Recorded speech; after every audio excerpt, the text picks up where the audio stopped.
Hi, this tutorial is going to be on the Snap Happy bags here, and I got a kit from the Quilting, and the kit is enough to make 4 of the bags. I don't know if I'll get into any of this piecing. I probably won't, even though it looks pretty. But anyway, let's take a look at everything that you'll need. So you'll need your fabrics. And let me just get the pattern here and I can show you the back side of it. So if you are interested in this pattern, so you need a 1/2 yard main, 1/2 yard lining, 1/2 yard contrasting fabric for casing and tabs. You need some shape flex, you need some lightweight fusible fleece, and it is fat quarter friendly to make the small bag.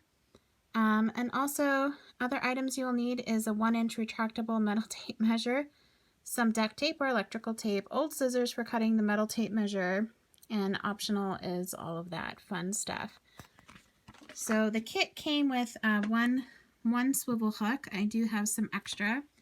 So I got my duct tape, I got some scissors, and I went ahead and I got my, don't use your nice ones or your husband's nice ones. They won't be very happy.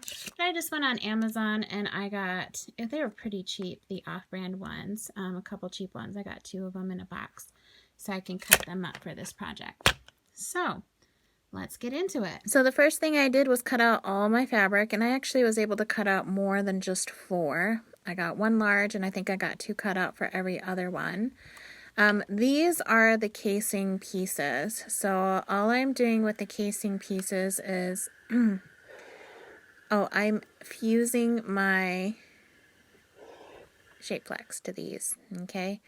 So I had to have a nice hot iron. I've got some steam on there. I laid my shape flex down that was already pre-cut out, and I made sure the gluey side, and you can definitely feel it because it's a little bit bumpy on that side, was face up, so it was facing the wrong side of my shape flex, and then my shape flex, my fabric, and then I put my fabric on it, and then I just applied that hot iron to it. And so that was the first step that I did, was applying all of that. It takes a little bit of time, but doesn't take too much time. You also apply shape flex to the main pieces of fabric and also to the tabs. So the 3 pieces that get shape flex are your casing pieces, your tabs, which would be your little squares, circles, or triangles. Well, triangles come from your squares that you cut in half, and your main casing tabs. Yes, do not apply to lining. Then you're going to take each of your casing pieces and fold them in half, wrong side together, and then give them a good press. So after I've got my shape flex adhered to my mains and my casing and my little tabs, next I cut my fusible fleece, and I'm going to adhere this to my mains. And how it works is, I know I already have the shape flex on there, but you're just gonna take and make sure you have the glue side, and you can feel it's a little bit rough, and you're going to adhere it to the mains only, because you only cut 2, so you're going to adhere it to the main right over the shape flex. So now I'm going to do that with all of them, and I know it looks like a bit much, but with my fabric I was able to cut out only 1 large, but I cut out 2 of the size, 2 of the size, and 2 of this size. So I'm going to get some extra bags out of all of this, and I still had a little bit of material left over. So after I got my fusible fleeced, adhered to all my mains right over my shape flex, I took my casing pieces and I just folded them in half, wrong sides together, and gave them a good press. So now that all my prep work is done, well, I think most of it, there might be one more. Let's get sewing. I'm going to start with the big one. So the next part is totally optional. You don't have to do it if you want, but if you want to, you can quilt your main fabric pieces. So this is for the largest size. I mean, you can quilt diagonal, you can quilt straight lines, you can quilt however you want to. So I just measured, spaced them out evenly. I have to take this over to the ironing board and erase my pen marks, and then I chose a decorative stitch and just stitched straight down So I did it on the largest one, and then I also did it on the next size down.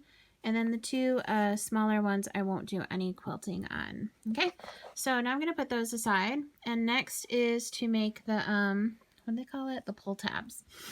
So you're just going to take your two pieces, whether they're rectangles or whether you did circles or whether you did squares, and you're going to put them right sides together. Yeah. And then you're just going to sew along the entire perimeter, or if you did circles, I did circles for the smallest one.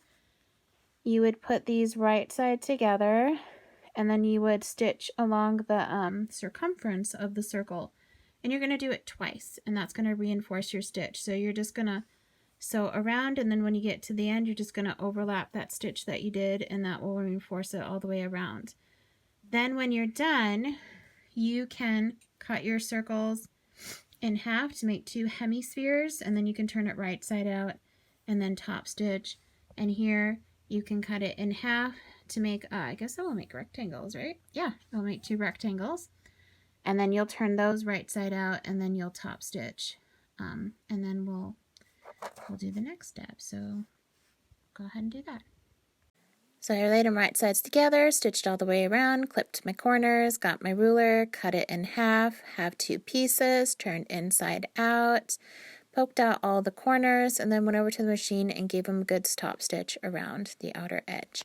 So now I've just taken one of my main pieces, I folded it in half, gave it a good finger press so I can find my center, which is right there, because now we're going to position this. So I can do the same thing here, just find the center there. And that's good enough, and then I can line up those centers.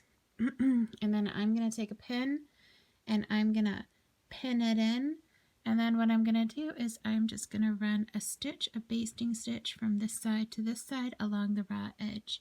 So if you don't know what a basting stitch is just something to hold things together so you don't have to use a lot of pins.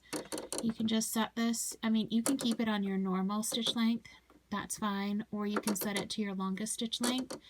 And then just run a stitch about an 1/8 of an inch close to the raw edge all the way down, and that will just hold that in place. And then you're going to attach the second one to the other one, other main panel, using the same method. Alright, so here I have attached or basted my pull tab to each of my mains. Now at this step, whether you're making a large or somewhere down in the range, this is where you would also attach this part here. I'm not doing that on the big ones, but when I get to the small one, I will do that to show you how that works. But for now, I'm going to continue, so I'll probably do the small one maybe at the end of the video. We'll see where I put it. If it happens to be after this, then you get lucky. Alright, so here's my casing strip. This is the fold where I folded it in my preparation. So I just opened it and laid it right sides together, and then I stitched up there. And now I believe I'm going to open this up so I can see the right side. And I'm going to take my lining fabric and lay it over like this. I'll have to play with it when I have two hands. Alright, but anyway, this is pulled open. And then I'll line up my raw edges, and then I will stitch them together. So now that I've done it, I've just opened it up, and now I'm going to take it over to the ironing board, and I'm going to press in that direction. So I'm going to press here that way, and then press here that way. Give it a good press. So once you've done it to one side, you're going to take your second one and do it to the second one, which I've done over there. So this crease right here is your center fold. So you can just, notice I didn't iron over it, pick it up just like that. And look at that. Look how pretty that lies. So you can shift it, of course, a little bit over. But there's the front and there's the back. And this is going to be the casing where our little metal part from our ruler goes in. Isn't that so pretty? This is such cute fabric. Okay, on to the next step. All right, so I have my two pieces together. I just opened them each up and laid lining to lining right side, main to main, and there's my casing facing each other. I've marked out my opening at the bottom of my lining, and you have to pay attention to your seam allowance because your seam allowance when you start sewing on your lining is going to be more than when you get over here. So you're going to sew at a bigger seam allowance, and then when you start getting closer to here, you're going to start tapering in closer to the edge, and by the time you get up here, you're going to be at, by the time you get here, you should be at a smaller seam allowance according to the pattern. And then you're going to use that seam allowance all the way around here. And then when you get here, you're going to start tapering in to allow for that larger seam allowance. And then you're going to finish off with that larger seam allowance. That makes the lining a little bit smaller than the main, so it fits nicer inside instead of having a little bit more bulk in the lining to fit inside the main. Okay, so while I was doing it, I made sure to backstitch more where the lining meets the casing, so I backstitched there, and I backstitched where the main meets the casing on both sides just to reinforce that area. And then I went ahead and clipped all my corners, and I'm going to turn it right side out through my opening. Alright, so it looks like this, and I used my point turner, or even if you have like the Quilted Cow teal things, it would be great to use in that. I just poked it through the middle, and I went inside and went in and poked out all my corners. And now what I'm going to do is I am going to just press everything down. I don't want to get rid of this center line, but I'm just going to press all the way around, and I'm going to tuck that that fabric under, and I'm going to stitch that closed. You can hand sew it, you can machine sew it, and then once that's done, I'll take my lining and tuck it inside the main bag. Alright, so I tucked my lining in there, and I made sure to pop out that fold that's on the case that we never ironed out, and then once I had everything aligned, I just gave it a good press again. So now it's time to create the casing part where we're going to put our metal piece into so it makes it snappy. So now what we're going to do is I took this main part off my machine so I can have the open arm, and we're going to take this and open it like this and put it under like that because we're going to sew on the top and on the bottom. So we're going to stitch according to the directions. A little bit from the top and a little bit from the bottom, and you're going to do that all the way around. Okay, and there's what the inside looks like. I wasn't so even in getting mine to line up. Maybe on the next one I have a little bit more success, but I got that in anyway.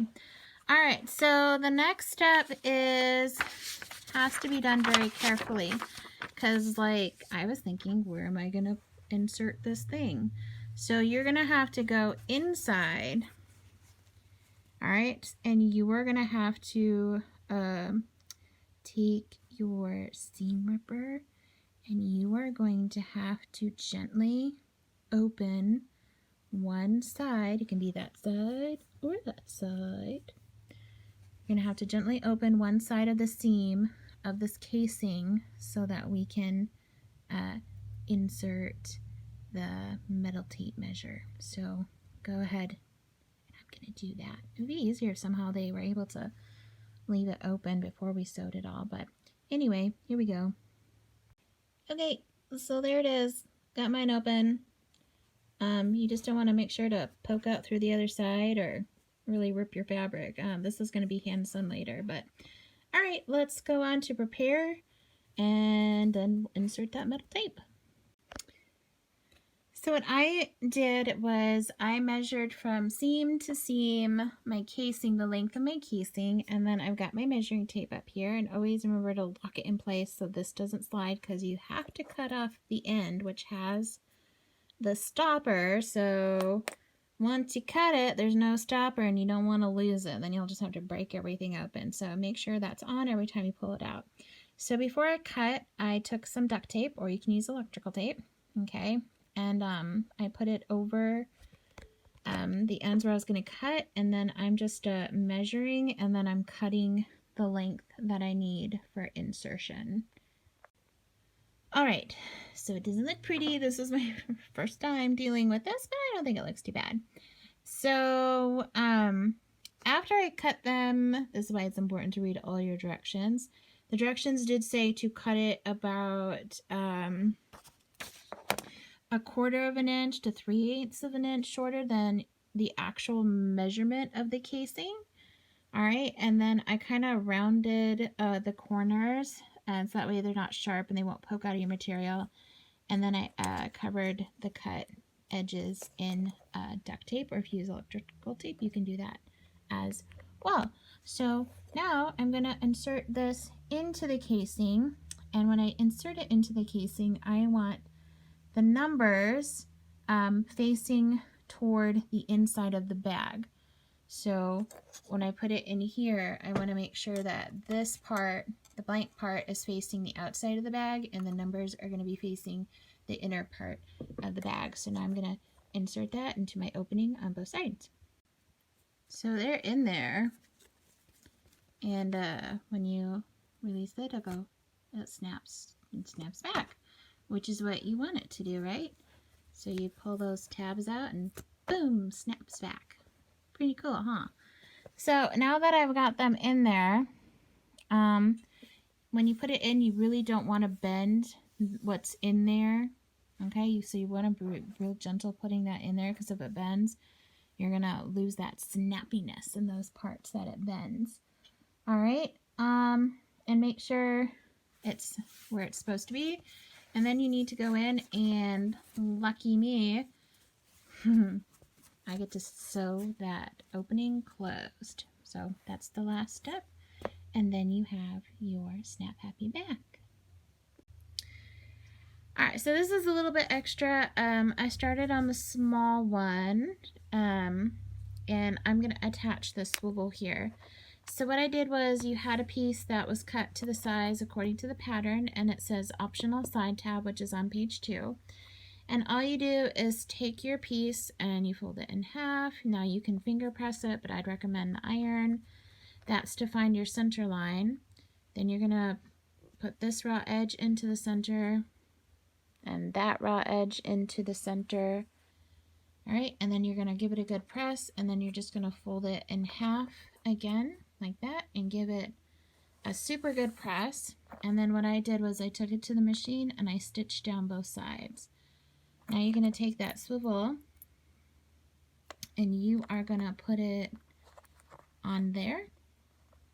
Once it's on there, you're going to take it here and you're going to measure down. It says maybe about 1/2 inch, and you can decide what side you want it on. And then you're going to place it raw edge to raw edge, just like that. And then you're going to just run a stitch close to the raw edge to kind of like baste it, a base stitch to hold it down. And then the rest of the steps are the same to complete your bag. And you can add these, you can get extra ones and add them to all your bags. You can put them on the big one, you can put them on any size you want, or you don't have to use it at all. So that's how you add the optional side tab there with the swivel hook. And here they are completed. So enjoy, have fun making them. Snap Happy bags.